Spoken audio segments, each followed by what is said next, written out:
He's big. And get close, and get over, and it's Williams with a try. He's tough.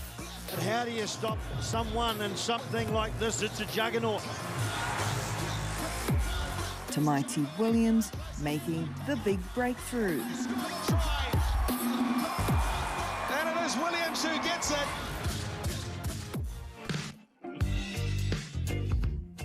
I was lucky I was moving house, kept my mind busy, so I was getting bossed around all day what to do, and I actually forgot about the phone call that was coming, and when it called, my heart kind of sank. I got the call, I answered, and I was like, here we go, this is it, like. And then he's like, mate, I just want to congratulate you. And then after he said that, I can't remember anything. Two-time Rugby World Cup winning captain, All Black number 1014, Richie McCaw. It all went down at Pettigrew Green Arena in Ahuriri, Napier. Kia ora koutou. It's a great privilege to be able to stand here today to read out the names of the guys that have made the team to go to France. 33 names read out by rugby legend and former All Blacks captain Richie McCaw. Bowden Barrett, Blues and Taranaki. Shannon Frizzell, Highlanders and Tasman. Brodie Retallick, Chiefs and Hawke's Bay. And finally, Tamaiti Williams, Crusaders and Canterbury. How scary was that to come out last? Yeah, it was scary, especially, yeah, because it's just waiting a long time, so, but when you hear your name get called out, it's a cool feeling, just for my family, and you know the old saying, it takes a village to raise a boy, so I had a very big village growing up, so I'm just grateful for everyone, yeah.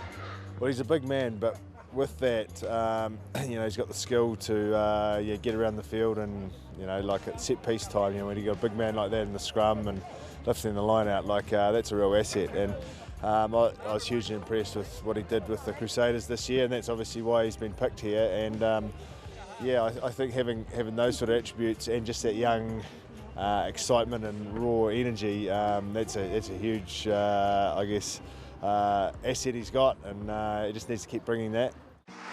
The seal of approval given not only by two-time World Cup winner, but also the matriarch of the family, Tamaiti's kuia, Ivy Moke.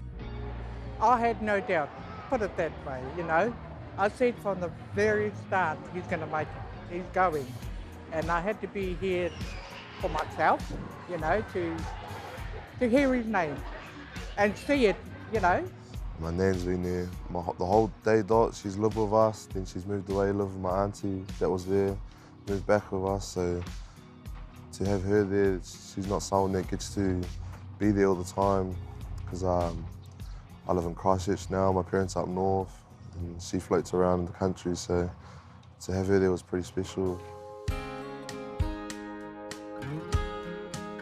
It all started in Kaiō, Northland. At 3 months old, Tamaiti and his whānau moved to Perth.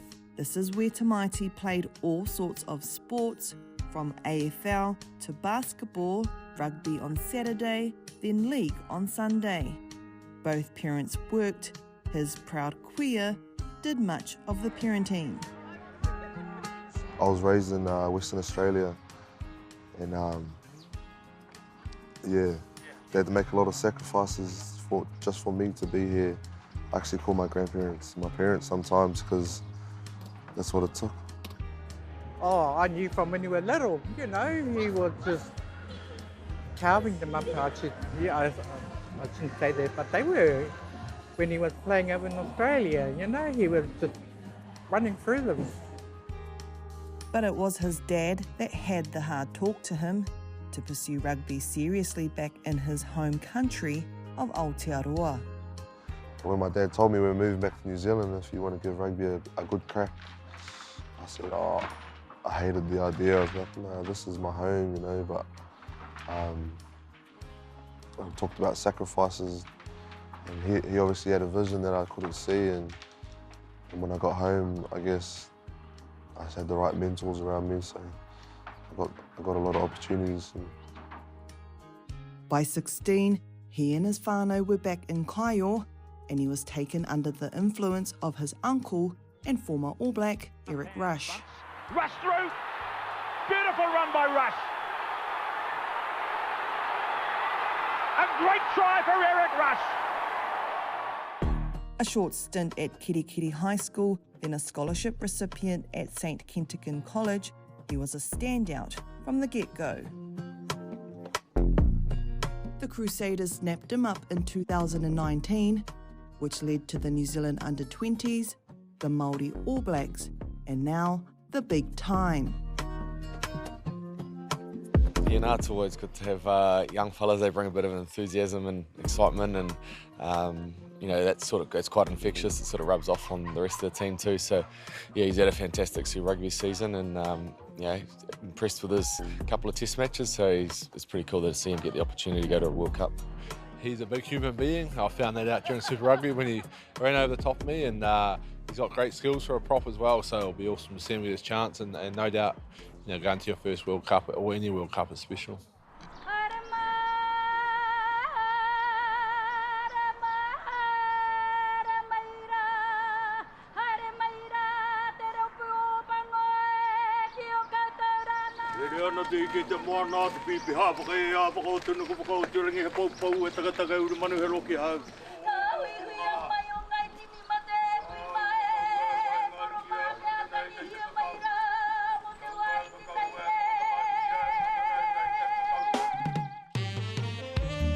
This week in Ahuriri, it's all about keeping it real.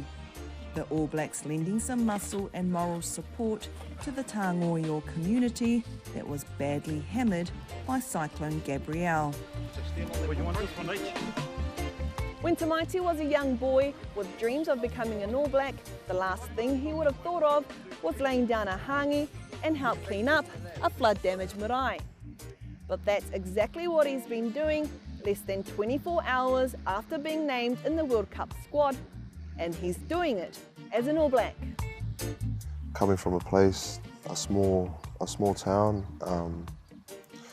at home when you look on the TV and you see this region getting hammered like it was, and just being here now, the aftermath of what's actually happened, and this is what it was 6 months ago and it still looks like this. For Tamaiti, it's all about taking in every single moment, learning along the way, and connecting with the people. Whether it's with his teammates or his new fans.